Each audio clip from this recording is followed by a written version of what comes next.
Hello, Enyano. And so GIG, Yasamba. And then no ye betray a quire so winner cold and now flu. That's the one so come one. A quire natural medicine. No, who to me a use to a treaty. If you me say cold and now flu. No, you need cure because a virus and now bacteria in a deba. And when you know, you shed any cure na kwa way mono. And your man way no natural way. Yetimi efa so etumi ede eboa immune system no ema etumi fight the virus and as bacteria no ema symptoms no etumi brass na wetumi enya wayaresa and as we de wo nti ene no ye be church mu kakra bi na ya church wo how a wodi wie no ebeye amanaboa wo en yedi kan no se ye hwe cold and flu ne cough na Yawo external pathogens, ye wind cold, and now wind heat, and now dry, ediba. And I assign one internal imbalances, no. And near mana a linky, ya son, ye knee, ye ring, and ya no, ye spleen system, ye lungs, ye liver, and ye stomach, no. And nona aya in intimidate. There's internal imbalances no eba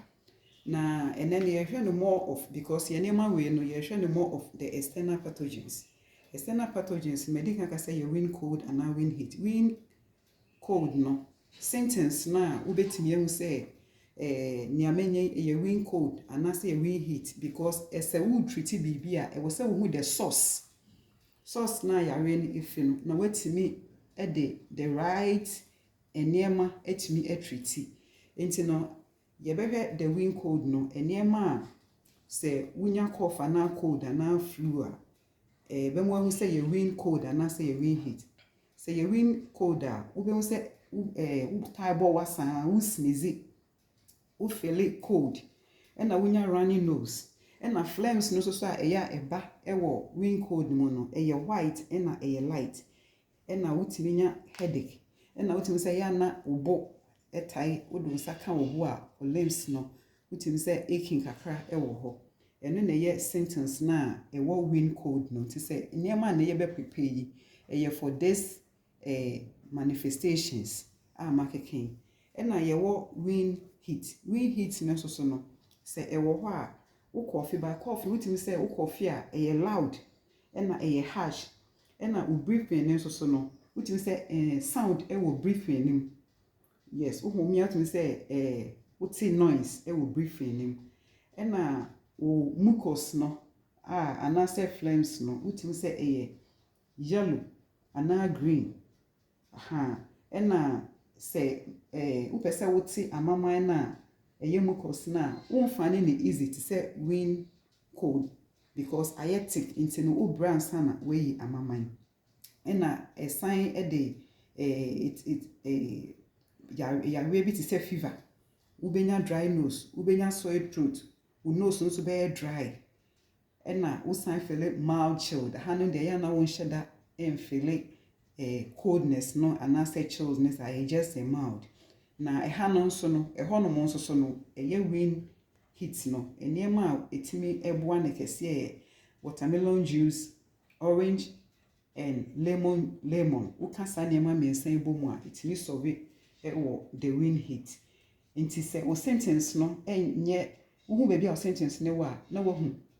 solution na be my because in pain bebre no eba ye so ye koto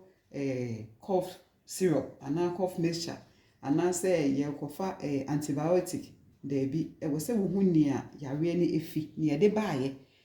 wind cold ni wind heat ni na ye mframa ye nya ni na efi mframa ni tumi rera ye pulse ni mu e fa ye hwi mu baby a openings wo bia ni mframa ni tumi rera na akofa this cough and say flu and cold e their brain na no hwe ne ma we ya medical ka say ye dey treat wind cold ye frequent coughing, sneezing, feeling chilled, running nose and with headache and white mucus and say ne fi wo hwi mu no common na fi hwen mu no e light na esan ye white eno na nye thick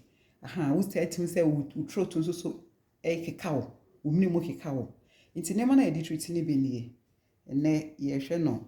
one of the ways wo be hia cinnamon yes cinnamon powder yes wo be hia onions ye jene no nya the purple ones and say green onions no wo koto spring onions na green ones no na bibi ti say ginger na garlic na o ane the enti aye ka ne sa no rain cold no it means say o body no there is some coldness bi wo system nim eno na ama sa pathogens no aye dedi wo senti wo hia bibi a eye warm na ye hwe ha ginger was some warmness we nso was some warmness we nso so esa na ne nyina so ye nema ebusi wo immune system no na ye we no enya se ye cure no ye boa sa nema we nyina ekwakoboa immune system no ama na ahoden stronko a ebetumi di a fight the bacteria na se virus na ababetna nipadua ni mu no na ihwe hanso a ye wo ani kakra wa ha na ye wo yensuo na ye wo ye mortar and the pestle we na ye de bekeka niema ne nyina bom nti wo fa ne nyina egumu a na why boboso wudi we no aboboso ne nyina so na uwie a wenya wonsuo wa ha cold water we ye cold but wo be no warm and say hot yes nti wonya wo cold warm water na hot water uwie a na wo de wo ani wasa no be 2 or 3 of this na wo de egum nti se ye sisi so awie eno nti ewie ye no eno nie yasa ane ne bi ene ensuo uhu ase ne ye amoye ne se ne ye nie nti uwie a cinnamon this is your cinnamon powder na we de bi egum ne nyina ma some warmness na we so ye cayenne pepper eno so be ma some warmness eno so ye adwuma wo cold and we hu ne nyina because ye wind cold eno nti no ye some warmness be ma yetimi aso eti kakra wo ni pedie na yawe no epintu wie a eno ane say wa mix ne nyina wa mix yes to mix wie a the aka ne say obenom whilst warm na obetimi akipi enkae no but ukipi enkae na make sure say o no mu a room temperature and say warm ube warm ne kakra de bisin so hiem no wa warm ne kakra na watimi anom ama na boa na say wo we mu no nso a wo certain bia no say ye nsuo and say juice a wo be no no make sure say say the medical can room temperature and say warm and say wo de